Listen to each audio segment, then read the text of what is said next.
dizendo: passemos para o outro lado. Quando Jesus fala passemos para o outro lado, todos eles estavam ali reunidos, tinham acabado de pregar, aconteceram coisas maravilhosas ali no meio do povo judeu, e ele vai dizer: ei, vamos passar para o outro lado. O outro lado era Decápolis, o outro lado era a terra de Gadara. E eu imagino os discípulos ali pensativos, dizendo uns aos outros: será que ele quer ir para lá? Mas aqui está tão bom, a gente já pregou, um monte de gente está se convertendo, o Senhor está fazendo milagre, está fazendo maravilha. Porém, aprove o Senhor dizer: ei, passemos para o outro lado. E o interessante é que quando ele fala passemos para o outro lado, eles entram no mar, eles entram ali no barquinho, se despedem daquela multidão que estava ali reunida, e eles começaram a navegar. Porém, no meio dessa navegação, para chegar em Gadara, surge uma grande tempestade. No meio dessa grande tempestade, um vento ali que estava fazendo com que o mar ficasse muito revolto. Porém, o que Jesus falou? Passemos para o outro lado. Se Jesus falou na tua vida que Ele vai fazer, pode vir a tempestade que for. Então a gente já vai começar a mensagem assim: se Ele falou, vai acontecer. Se Ele falou, não tem tempestade certa. E se a tempestade se levantar, Ele repreende. Então não tem nada que impeça o agir do Senhor na tua vida. E essa tempestade se levantou, ela tentou impedir que chegassem do outro lado. Porém, o Senhor falou para o mar, para o vento, Ele repreendeu o vento. Qual é o papel do vento? Ventar. É bem óbvio. O vento é ventar. A orelha do ser humano é mais ou menos desse tamanho aqui. Alguns têm orelha maior, outros têm orelha menor. Mas qual é o tamanho da orelha do vento? O vento não tem orelha. O vento não tem ouvido. Porém, a palavra do Senhor, ela faz o natural se tornar sobrenatural. Um vento que não ouve, passa a ouvir, porque Ele mandou parar e vai ter que parar. Porque até o vento, quando Jesus manda, obedece. Até quem não tem ouvido, quando Jesus fala, ouve e obedece. Agora eu pergunto para você, e nós? Temos ouvido, muitas vezes temos a orelha desse tamanho, mas não ouvimos a voz do Senhor. Porém, o natural, que é um vento, não ouvir, ouve. E ele fala para o vento: ei, repreendido, você está repreendido, o vento parou. E qual é o papel do mar? O mar, naturalmente, é calmo. Porém, com a força do vento, com a provocação do vento, o mar fica revolto. Então é culpa do mar ser revolto? Não, é o vento. Então, se Jesus repreendeu o vento, o que o mar tem que fazer? Acalmar. Jesus está repreendendo aquilo que te provoca. Jesus está repreendendo aquilo que está tirando a tua paz. Jesus está repreendendo aquilo que está tirando, muitas das vezes, a tua saúde mental, o teu sono. Mas agora Ele está dizendo para você: aquieta e acalma. Paz seja contigo. Porque quando Ele fala para o vento obedece. Quando Ele fala para o mar se acalmar, o mar se acalma. Mas quando Ele fala comigo e contigo, o que acontece? E eles continuam, porque a viagem prossegue. E o interessante é que os discípulos, que são pescadores, ou eram pescadores, eles não ficam assustados com a tempestade. Porque para um pescador é normal uma tempestade aqui e outra ali. Principalmente para um pescador experiente. Porém, quando eles veem Jesus dizendo para o vento: ei, está repreendido, mar, se acalma, eles ficam amedrontados. Porque Jesus faz o sobrenatural acontecer na minha e na tua vida. E muitas das vezes isso causa espanto. Mas se acostume em viver o sobrenatural. Pois se Ele está contigo, você vai ver sobrenatural, extraordinário, o impossível, o improvável acontecer diante dos teus olhos. Quem está comigo nessa mensagem, diga amém. Você está preparado para viver o sobrenatural? Obedeça. O vento, o mar, todos obedecem. Os discípulos se amedrontaram, mas chegaram em Gadara. E quando Jesus coloca o pé, aparece o endemoniado. Porque não há comunhão entre luz e trevas. Se Jesus botar o pé na tua casa, o mal tem que sair. Se Jesus botar o pé no teu trabalho, o inimigo tem que sair. Se Jesus botar o pé no teu casamento, tem que dar certo. Se Jesus botar o pé no relacionamento entre você e o seu filho, tem que acontecer algo que o Senhor manda. multidão para o receber. Só aparece um endemoniado que vem dos sepulcros. Repita comigo: sepulcros. Ele não vem de um cemitério, ele vem de cova. Ele não dorme em qualquer lugar, ele dorme do lado de defunto. Imagina com o que ele se alimentava. E esse homem, ele vem, porém, prostrado, ele o adora. Porque até os inimigos, até o demônio, conhecem Jesus e tremem. E nós? A gente faz e acontece, a gente usa e abusa. Enquanto que o inimigo, quando vê que é Jesus, só de pisar, Jesus não falou: ei, se manifesta aí. Não, a presença de Jesus incomoda quem incomoda a tua vida. Então traz Jesus para a tua vida. Tem alguém te provocando? Traz Jesus para a tua vida, porque ele repreende. Tem alguém te atormentando? Traz Jesus para a tua vida, que ele vai se manifestar e ir embora. E ele vem, ele prostrado adora. E ele fala para Jesus: Jesus, eu sei que tu és o Deus Altíssimo. E Jesus falou só uma frase: saia dele. Porém Jesus perguntou o nome. Ei, qual é o teu nome? E esse rapaz possesso, imagino por várias vozes, fala: meu nome é Legião. Legião, na cultura antiga, diz sobre um exército de cerca de 6.000 pessoas. Então pode ter cerca de 6.000 demônios se degladiando, se arranhando dentro daquele corpo. Porém, todos eles tiveram que se prostrar, porque não tem quantidade de demônios certo, não tem poder de demônio certo, não tem possessão ou tormento certo. Se Jesus pisou no território, ele tem que bater em retirada. E essa legião fez só um pedido. Estou sintetizando aqui, só fez um pedido. Eu não vou sair porque você mandou, mas por favor, me joga naqueles porcos. E Jesus atende o pedido. Vento obedece, mar obedece, demônio obedece. Jesus também atende o pedido. E Jesus fala: vai. E eles entram nos porcos e se despenham para o mar abaixo. Os porcos morrem, mas o demônio sabe nadar, tá? Então não pense que eles foram destruídos ali, não. Agora eu me perguntei durante o tempo, essa semana inteira, eu fiquei perguntando por que eles pedem para entrar nos porcos. E é aqui que está a grande chave dessa mensagem, que eu preciso da tua atenção. O mundo espiritual, ele domina através de legalidade. Repita comigo: legalidade. E dentro dessas legalidades que o demônio entra. E legalidade a gente pode interpretar como porta. Portas que são brechas. Portas abertas e o inimigo entra.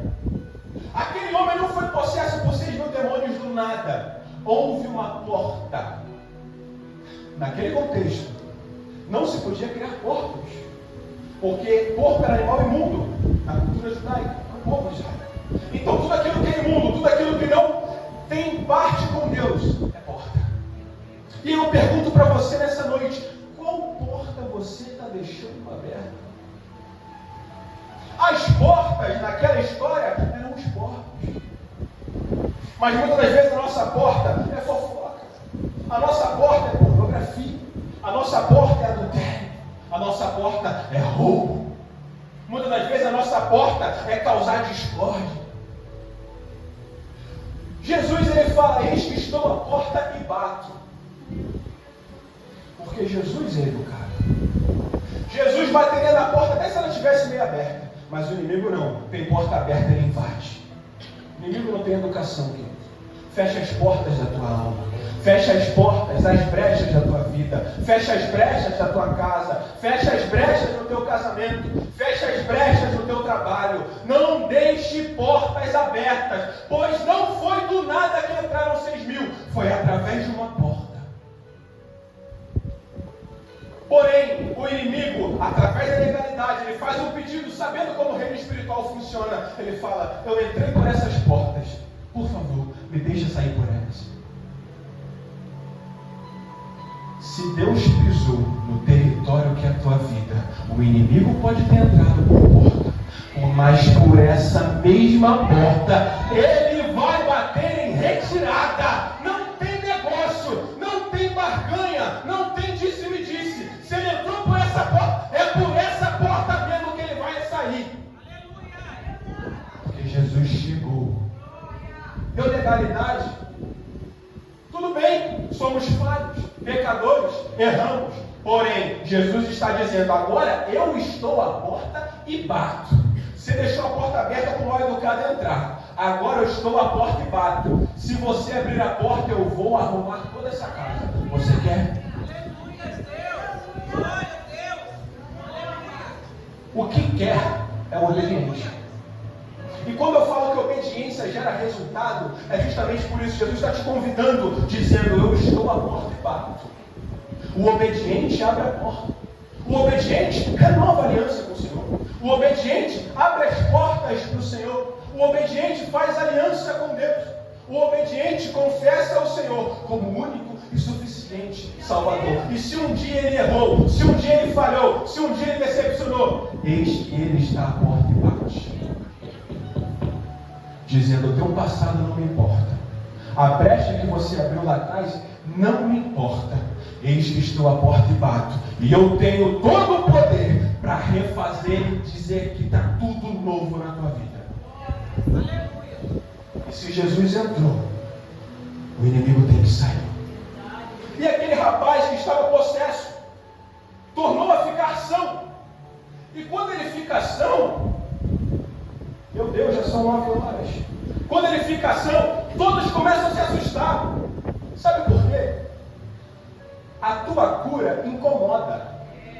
A tua libertação incomoda. Vou chegar lá. Enquanto ele estava possesso, não estava incomodando ninguém. Ninguém queria fazer com que aquele quadro mudasse. Só queriam, sabe o quê? Silenciá-lo. Eles amarravam a boca, eles algemavam. Por quê? Eles só queriam isolar o problema, não resolver o problema. Mas agora o problema foi resolvido.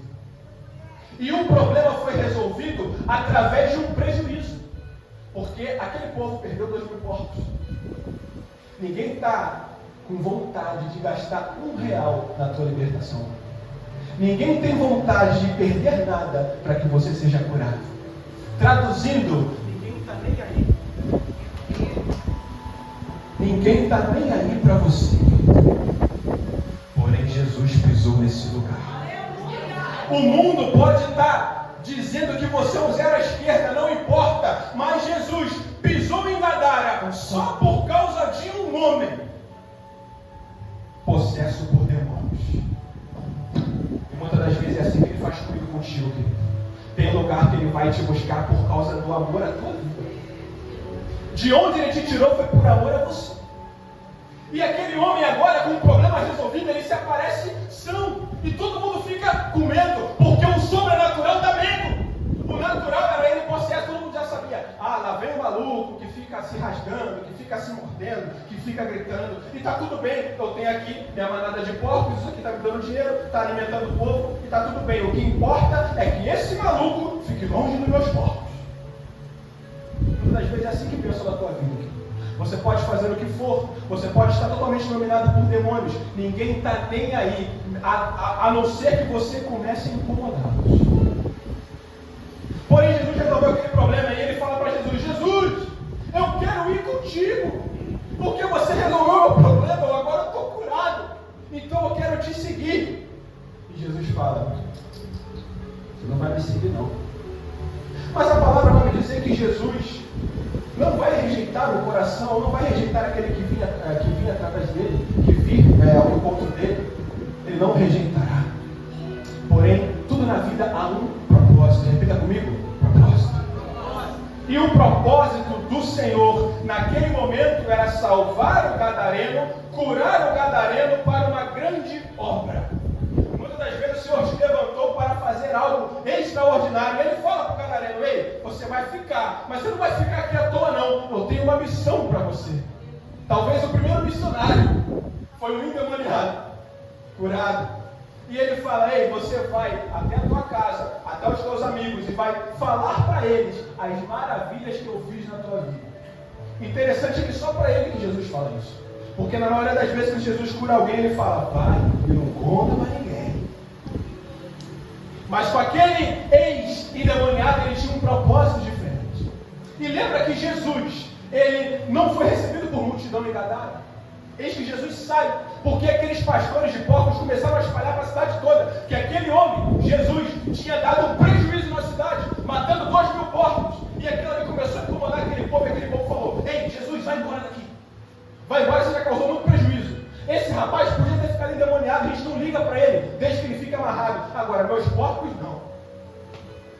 Tem gente que não quer que você mexa nas portas. Tem gente que quer continuar dando brecha. Tem gente que eu vou falar. O Espírito Santo vai falar, mas ainda assim ele vai continuar mantendo brechas abertas. Porém, esse homem ficou e ele começou a falar do amor de Jesus. E Jesus sai. E no capítulo 7 de Marcos, Jesus volta para Gadara. E para a maravilha do Senhor, quando ele volta, uma multidão o recepciona. Quem você acha que ganhou alma por alma naquela cidade? Foi um endemoniado. E é assim que Jesus quer fazer na tua vida. Ele quer mudar a tua história. Ele quer te curar. Ele quer te libertar. Não para que você fique curado sozinho, mas para que você fale das maravilhas que o Senhor tem feito na tua vida. Mas isso requer obediência. O endemoniado podia falar, Senhor, você está mandando eu ficar, mas eu quero ir. Poderia falar. Ele estaria desobedecendo. Mas ele obedeceu em ficar. E ele ficou e evangelizou. Quando Jesus volta para Gadara, e Jesus pisa na terra de Gadara, eis que uma multidão recepciona. Jesus está te levantando para sacudir essa geração, querido. Jesus está te levantando para levantar outros jovens junto com você. Jesus está te levantando para evangelizar na tua casa, no teu trabalho, nos teus amigos. E eis que futuramente Jesus vai olhar e vai reconhecer. Valeu a pena pisar naquela terra só para curar aquele rapaz. Valeu a pena levantar essa irmã. Valeu a pena levantar esse irmão. Valeu a pena curar. Valeu a pena libertar. Porque olha a minha obra crescendo. E esse homem ficou maravilhado porque depois de Jesus ser recebido por uma multidão, esse homem ainda contempla 2 milagres. A cura de um surdo mudo, que provavelmente ele evangelizou. Não sei como, porque o rapaz era surdo. E depois a multiplicação dos pães. Porque Jesus vai ver, você vai ver o fruto da obra que Jesus fez na tua vida. Deus vai te fazer contemplar que para o que você diga, valeu a pena, valeu a pena, valeu a pena. Querido, era uma cidade grega. A cidade grega geralmente preza muito por filosofia. Aristóteles, Platão, vieram tudo dessa galera. E Deus coloca um ex-demoniado para pegar para esse povo. Sabe por quê? Deus usa as coisas loucas desse mundo para confundir as sábios. Deus usa os fracos para confundir os fortes. Deus usa os que não são para confundir os que são. Deus quer usar você. Porém, você tem que obedecer. O vento obedeceu, o mar obedeceu, os demônios obedeceram, o ex-demoniado obedeceu. E você, até quando vai ouvir, ouvir, ouvir e não obedecer? Eis que ele está à porta e bate. Ele não está nem aí para o seu passado, mas ele quer fazer tudo novo através do teu presente e principalmente do teu futuro. E com base nessa palavra, eu quero fazer uma pergunta nessa noite. Tem alguém que quer fazer uma nova aliança com Jesus? Tem alguém que quer renovar a aliança com Jesus nessa noite? Ou alguém que quer fazer uma aliança com Ele? O que é uma aliança, meu evangelista? Confessar o Senhor como único e suficiente Salvador. Ou, como os assembleanos dizem, aceitar o Senhor como único e suficiente Salvador. Se tiver alguém, eu peço que por favor a igreja permaneça em oração, principalmente da casa. Se tiver alguém que quer renovar, ou seja, já foi crente antes, porém deixou uma brechinha, o inimigo entrou, fez uma arruaça, te deixou meio confuso, porém você voltou porque o Espírito Santo te conduziu até essa noite, e eu sei que há encontros marcados nesse lugar, e Ele está perguntando, eis que estou à porta e bato. Se alguém quiser refazer essa aliança com Ele, por favor, saia do seu lugar e venha aqui à frente. Esse é o momento de decisão, mas principalmente de obediência. Porque dizer sim para o encontro com o Senhor é obedecer. Confessar o Senhor como único e suficiente Salvador é obedecer. Aceitar a Cristo como único e suficiente Salvador é obedecer.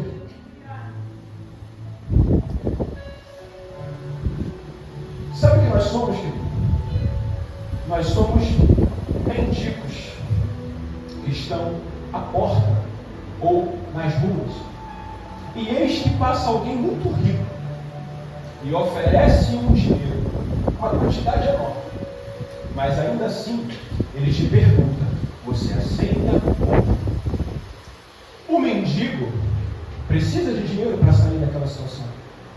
Porém, ele pode dizer: não, eu não quero esse dinheiro. E esse é o convite do Senhor. Você está à beira do caminho, porém passa Jesus e estende a graça sobre a tua vida. Porém ele te pergunta: você quer? Ou melhor, você aceita? Se sim, saia do seu lugar e venha aqui à frente. Ou apenas sinalize com a sua mão. Eu peço que o obreiro fique com os olhos abertos, porque meus olhos estão fechados. Eis que ele está à porta e bate. Aquele que abrir a porta, obedece.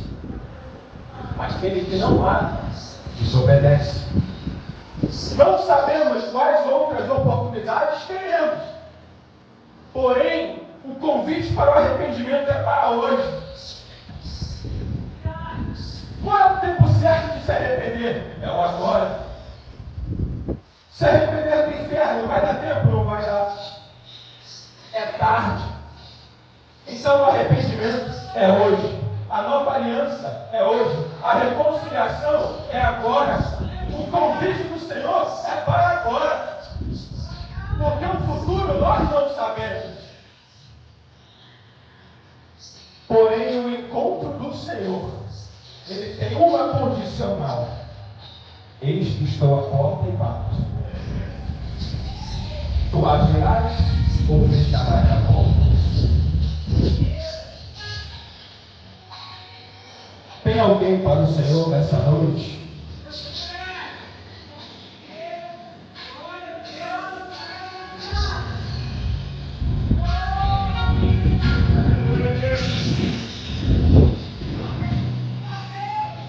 O silêncio nos diz que não.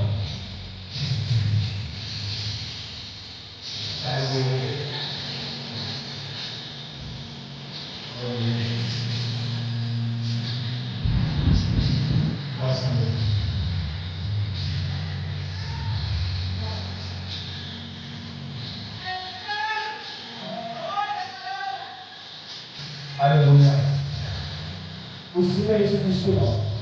Então, se você não crédito a essa palavra,